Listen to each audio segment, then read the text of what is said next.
How are you, Maury? I'm terrific. Thanks, Natalie. I appreciate your having me tonight. I'm so happy that you could join us, and I'm really excited to be able to share some of this amazing research that you've done with everyone that's here on the webinar. So, let's start with you telling us a little bit about what brain entrainment really is. Okay, well, you had a pretty good handle on it when you explained it earlier. With brainwave entrainment, you're able to access brainwave states that make learning and belief change 100 times easier.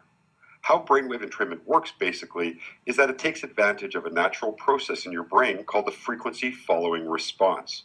Basically, your brain wants to tune into rhythms of what's around you.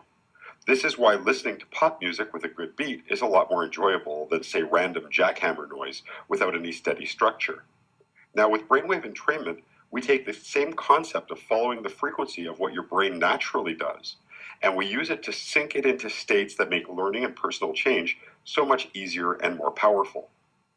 We use beats and frequencies that match your ideal brainwave state. Then we make the cells of your brain, otherwise known as neurons, fire at specific frequencies. When this happens, you release these different neurochemicals and endorphins. As these chemicals get distributed through your brain, mind, and body, you feel and act differently. Even if it's on its own, brainwave entrainment is wonderful and healthy for your brain. Now, when you combine it with other self-development tools, the results are outstanding. Wow. Okay, Maury, so basically what you're saying that if we were to combine something like brainwave entrainment with affirmations, that would make the affirmations more effective? They're much, much more effective. You can look at it this way. As an example, if a farmer were to plant rows of corn in the desert sand, not much is going to happen. But if a farmer plants those same seeds in fertile earth that's well mineralized with lots of vitamins and water, then you're going to get corn as high as an elephant's eye, as they used to say. Right, okay. Now, Maury, earlier we were talking about alpha, beta, and theta brainwaves. So, can you elaborate a little bit on how we can access these higher states even without brainwave entrainment? Okay, sure. It's actually pretty straightforward. When we're speaking of alpha, beta, theta waves, we're actually speaking about a dominant brainwave frequency. In reality, different areas of your brain are always putting out multiple frequencies at the same time. But when we're talking about being an alpha, that means that my dominant frequency is alpha at that moment. Now, when you release different neurotransmitters, it activates different things. For instance, in theta, you release a hormone called LTP. This stands for long-term potentiation. And without that particular hormone in your brain, almost everything you learn goes literally in one ear and out the other. Children exist primarily in the theta wavelength.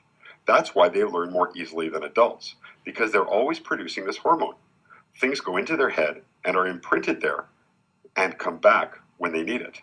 Brainwave entrainment has been shown to increase neural pathways, literally creating more physical neural pathways in your brain.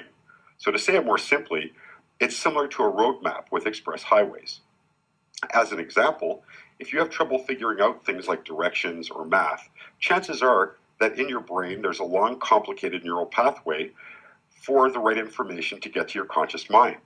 When you build a new neural pathway, it's like creating an express route that you can easily access anytime. This works with simple things like being happy, as well as useful skills like knowing the right thing to say at the right time when you're socializing, say with someone new. If you find you get tongue-tied a lot, this would be especially helpful for you. Right, right. Because as I was saying, children between the ages of 2 and 6 are predominantly theta brainwave activity. And apparently that's where we pick up a lot of our programming. You know, that children observing behavior of their parents and people around them, and there's no filter for judgment for them. So let's say, for example, that their mother is freaking out when she sees a spider, and she's got the newspaper and she's banging the spider and she's like, ah!